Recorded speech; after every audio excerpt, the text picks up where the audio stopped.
Hello everyone, चलिए इस video में क्लास 10th की जो फिजिक्स था लेसन 2 टॉपिक थी, यही उत्तल दर्पणों से प्रतिबिंब का बनना। ठीक है, सेकेंड टॉपिक देखिए पढ़ने वाले हैं उत्तल दर्पण द्वारा प्रतिबिंब का बनना। अवतल का पढ़ चुके थे, ठीक है ना। उत्तल द्वारा प्रतिबिंब का बनना। देखिए जो उत्तल दर्पण द्वारा बने प्रतिबिंब का अध्ययन हम क्या करते हैं, वस्तु की केवल दो स्थितियों के लिए किया जाता है। तो उत्तल दर्पण में जो वस्तु होती है उसकी दो स्थितियों के लिए किया जाता है। ठीक है, पहला देखिए क्या होती है, जब वस्तु कहां पर होती है, जब वस्तु अनंत पर स्थित हो। ठीक है, दूसरा क्या होती है, जब वस्तु अनंत तथा दर्पण के ध्रुव के बीच स्थित हो। पहला तो ये स्थित हो जाएगा, दूसरा क्या हो जाएगा, जब वस्तु अनंत तथा दर्पण के ध्रुव के बीच स्थित हो।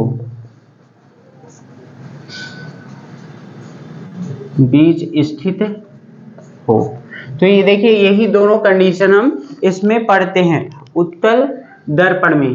ठीक है, पहला जब वस्तु अनंत पर स्थित हो, दूसरा जब वस्तु अनंत तथा दर्पण के ध्रुव के बीच स्थित हो। तो पहला देखते हैं, ठीक है, उत्तल दर्पण देखिए बनाते हैं।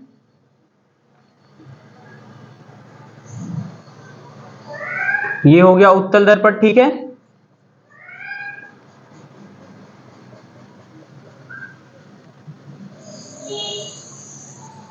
ठीक है, दिख रहा ना ये, ठीक है, दिख रहा। देखिए ये क्या हो गया, इसका ध्रुव हो गया, ठीक है, P हो गया।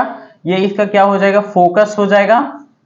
एंड ये इसका क्या हो जाएगा, C हो जाएगा, वक्रता केंद्र हो जाएगा। ठीक है, अब देखिए जब वस्तु है, वस्तु को मान लीजिए कहां पर स्थित है, ये अनंत है। वस्तु को मान रहे हैं कहां पर स्थित है, ये अनंत पर स्थित वस्तु, जिसको क्या कहेंगे, ए बी, ये नाम दे दीजिए। जब वस्तु कहां पर स्थित है, अनंत पर स्थित है। ठीक है, दिख रहा ना ये, ठीक है, ए बी कहां पे है, अनंत पर स्थित कोई वस्तु है। अब देखिए यहां से क्या होगा, अब देखिए वस्तु के शीर्ष से दो परस्पर समांतर आती हुई आपतित किरण, तो वस्तु के जो शीर्ष है इसी से दो परस्पर क्या होंगी, आती हुई किरण। ठीक है, आप परस्पर कैसे आएंगे, समांतर आती हुई किरण।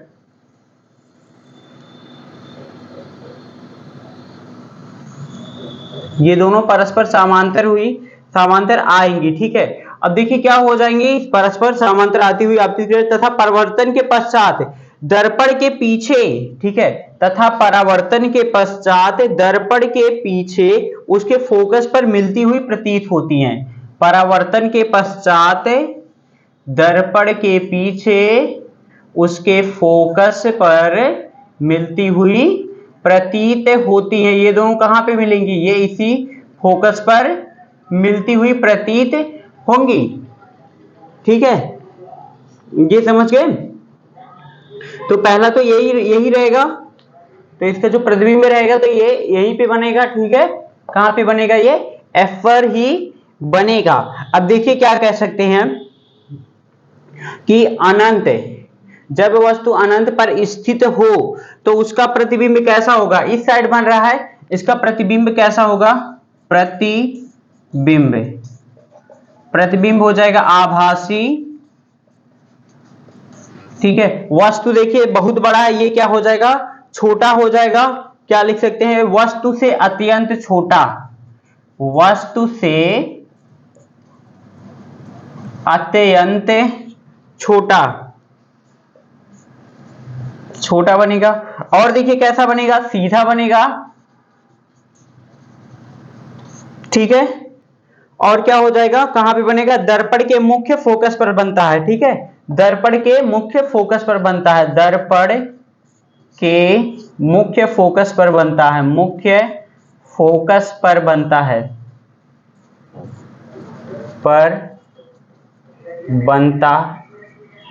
तो पहला एक कंडीशन समझ गया, जब वस्तु अनंत पर स्थित हो तो उसका जो प्रतिबिंब रहता है कहां पर बनता है, दर्पण के मुख्य फोकस पर बनता है। प्रतिबिंब कैसा होगा? आभासी होगा, वस्तु से अत्यंत से छोटा होगा और सीधा होगा। दूसरी कंडीशन देखिए यह है कि जब वस्तु अनंत तथा दर्पण के ध्रुव के बीच स्थित हो।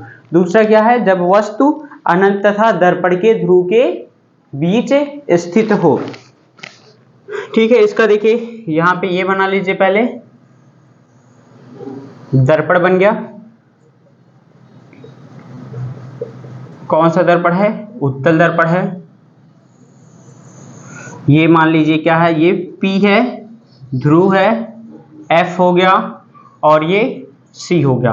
वस्तु यहाँ पे इस कंडीशन में क्या कह रहे हैं? जब वस्तु अनंत तथा दर्पण के ध्रुव के बीच स्थित हो, तो यही कंडीशन हो जाएगी। मान लीजिए ये हमने वस्तु ले लिया, ठीक है, A और ये B वस्तु है, ठीक है। अब देखिए इसमें कैसे लिखेंगे, ठीक है। तो यहाँ पे वस्तु के शीर्ष से, इसमें क्या लिखेंगे? वस्तु के शीर्ष से मुख्य अक्ष से समांतर चलने वाली आपतित किरण परावर्तन के पश्चात मुख्य फोकस से आती हुई प्रतीत होती है, ठीक है। तो वस्तु के शीर्ष से चलने वाली आपतित किरण मुख्य अक्ष के समांतर ये जा रही है, ठीक है। परावर्तन के पश्चात ये मुख्य फोकस पर आती हुई प्रतीत होती है। क्या होगा? यही होगा ना।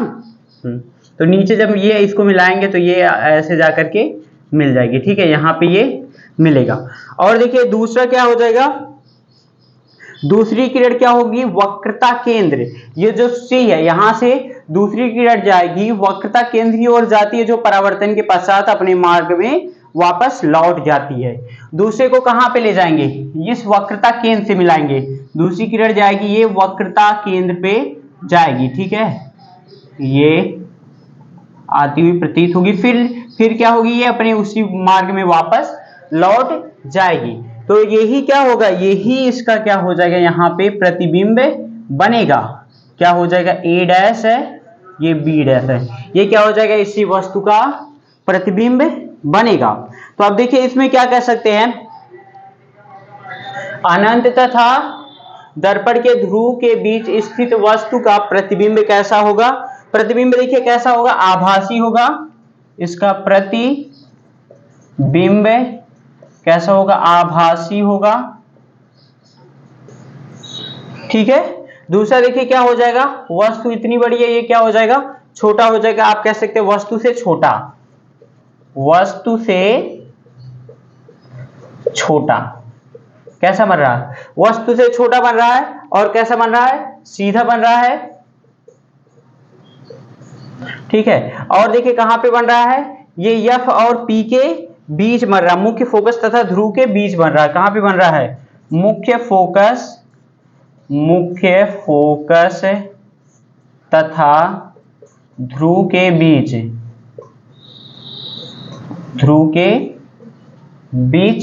बन रहा है, ठीक है। तो ये देखिए उत्तल दर्पण में प्रतिबिंब का बनना, मतलब कि दो ही कंडीशन है, दो ही केस होती हैं। जब वस्तु स्थित होती है, या तो अनंत पर स्थित रहेगी, या तो P और मतलब कि ध्रुव और अनंत के बीच स्थित रहेगी। इन्हीं दो स्थितियों में इसका बनाते हैं, ठीक है। तो ये समझ गए ना? चलिए ठीक है, ये दोनों समझ में आ गया। और एक चीज याद रखिएगा, उत्तल दर्पण में जो प्रतिबिंब रहता है वो हमेशा किधर बनता है? दर्पण के किस साइड बनता है? सदैव दर्पण के पीछे बनता है, ठीक है। चलिए ठीक है, इतना समझ गए। और चलिए इसके बाद हेडिंग डाल लीजिएगा। हेडिंग डाल लीजिए अवतल दर्पण के उपयोग। अब देखिए दोनों जो दर्पण है उनका उपयोग पढ़ेंगे, ठीक है। अब अगली हेडिंग डाल लीजिए अवतल दर्पण के उपयोग। दूसरा हेडिंग डालिएगा उत्तल दर्पण के उपयोग। अभी बाद में, पहले हेडिंग डालिए अवतल दर्पण के उपयोग। चलिए हेडिंग डाल चुके अवतल दर्पण के उपयोग, ठीक है। यूजेज ऑफ कॉनकेव मिरर, ठीक है। देखिए क्या अवतल दर्पण के प्रमुख उपयोग निम्नलिखित है, मतलब कि इसके क्या है? बहुत सारे उपयोग है। पहला देखिए क्या लिख लेंगे, इसमें लिखेंगे बड़ी फोकस दूरी तथा बड़े द्वारक के अवतल दर्पण का उपयोग दाढ़ी मतलब जो शेविंग, जो बाल काटने वाले रहते हैं, बनाने में किया जाता है। पहला क्या लिखेंगे? बड़ी फोकस दूरी तथा बड़े द्वारक के अवतल दर्पण का उपयोग दाढ़ी बनाने में किया जाता है, ठीक है। तो पहला ये लिख लेंगे। ठीक है, इसको लिखवा दें। देखिए पहला ये हो जाएगा कि बड़ी फोकस दूरी, 2 3 और बोल दे रहे हैं जो इंपॉर्टेंट लिखवा दे रहे हैं। बड़ी फोकस दूरी, फोकस दूरी तथा बड़े द्वारक के अवतल दर्पण का उपयोग, अवतल दर्पण का उपयोग दाढ़ी बनाने में किया जाता है। दाढ़ी को देखिए क्या कहते हैं, शेविंग कहते हैं। दाढ़ी में शेविंग बनाने में किया जाता है, बनाने में किया जाता है। ठीक है, तो पहला पॉइंट ये नोट कर लीजिए। ठीक है, दूसरा देखिए क्या नोट कर लेंगे।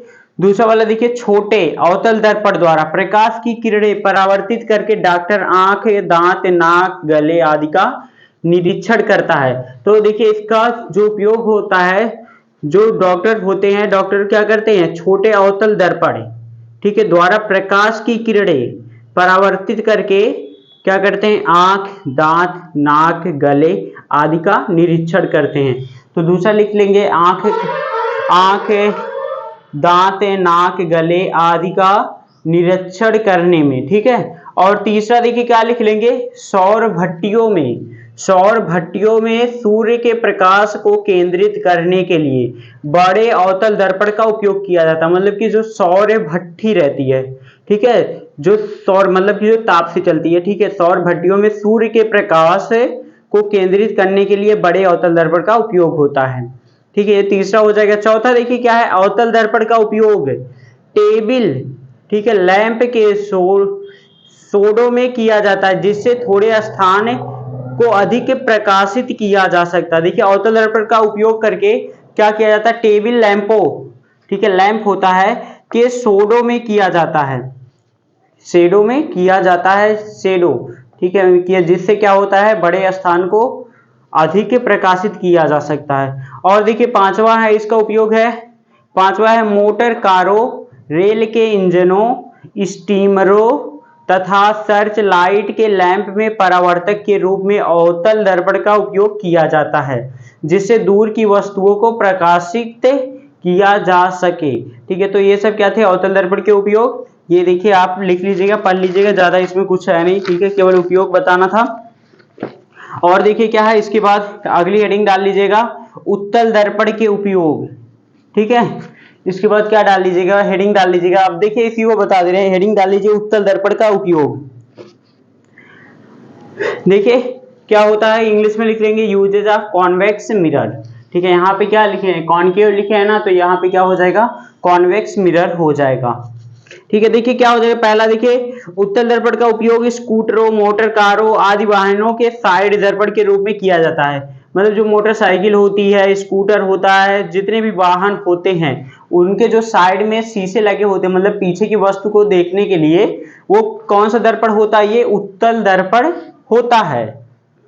ठीक है, देखिए जिससे पीछे की ओर के काफी बड़े क्षेत्र का स्पष्ट व सीधा प्रतिबिंब दिखाई देता है। ठीक है, जिससे क्या होता है, पीछे वह काफी बड़े क्षेत्र का जो प्रतिबिंब होता है वो स्पष्ट रूप से दिखाई देता है। ठीक है, और दूसरा देखिए क्या लिख लेंगे, दूसरा इसका लिख लेंगे, उत्तल दर्पण का उपयोग गली तथा बाजारों में लगे हुए लैंपों में, ठीक है, गली और जो बाजार में क्या लगे रहते हैं, लैंप लगे रहते हैं, में परावर्तक पृष्ठ के रूप में किया जाता है, जिससे लैंप का प्रकाश अपसारी किरण पुंज के रूप में गली तथा सड़क के काफी क्षेत्र तक फैल जाती है। तो ये दोनों इसका एग्जाम्पल था, इसको देखिए पढ़ लीजिएगा। अब देखिए अगला एक नोट करके लिख लीजिएगा, ये संयुग्मी फोकस, हेडिंग डालिए संयुग्मी फोकस, इसको बता रहे हैं ये क्या होती है।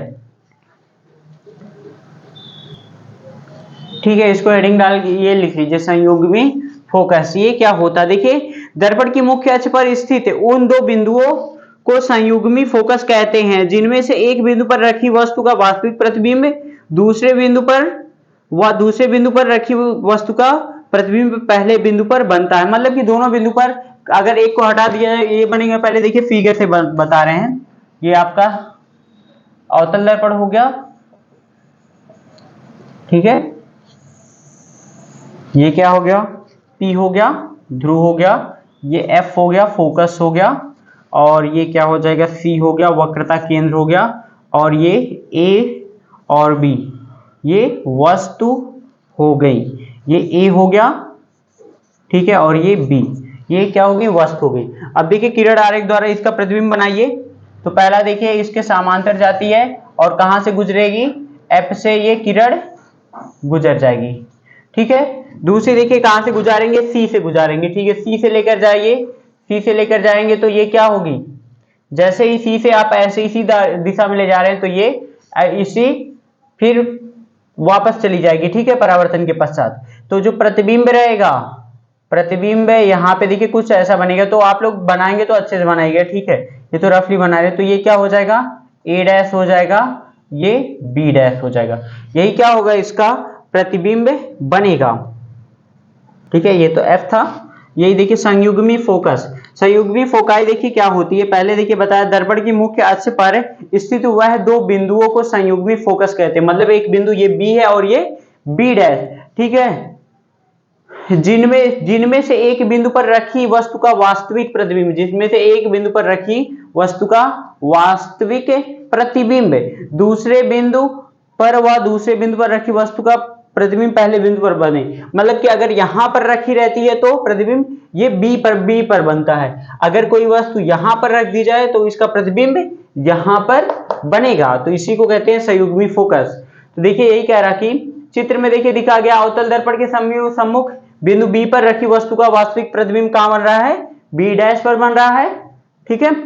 देखिए इनकी स्थितियां परस्पर बदली जा सकती हैं, ठीक है, इनकी जो स्थितियां हैं परस्पर बदली जा सकती हैं। अर्थात देखिए क्या कह सकते हैं, बिंदु बी डैश पर रखी वस्तु का वास्तविक प्रतिबिंब कहां पर बनेगा, बी पर बनेगा, ठीक है। अतः क्या कह सकते हैं, बी और बी डैश क्या है, संयुग्मी फोकस हैं। संयुग्मी फोकस इसमें क्या है, बी और बी डैश ये दोनों क्या है, संयुग्मी फोकस हैं। बीच में ये वाला लगा लीजिएगा, बी व बी डैश संयुग्मी फोकस हैं, ठीक है। देखिए क्या होता है, यदि उत्तल दर्पण के सम्मुख कोई वस्तु है तो प्रतिबिंब दर्पण के पीछे बनता है। दर्पण के पीछे बनता है तो क्या हो जाएगा, वो आभासी हो जाएगा, ठीक है। यदि प्रतिबिंब के स्थान पर वस्तु रख दी जाए तो परावर्तन नहीं होगा। तो इसीलिए क्या होता है, आप उत्तल दर्पण में ये नहीं होता, ठीक है, केवल क्या होता है, अवतल दर्पण में होता है, ठीक है। तो ये संयुग्मी फोकस हो गया। चलिए ठीक है, इस वीडियो में इतना ही। आप देखिए ये जो यूजेस थे ये पढ़ लीजिएगा अपने से, ज्यादा कुछ टफ नहीं है। इसके बाद देखिए क्या पढ़ेंगे, गोलीय दर्पण द्वारा परावर्तन के लिए चिन्ह परिपाटी। Okay, thank you. अगर कहीं पे भी कोई प्रॉब्लम हो तो उसको पूछिएगा, ओके।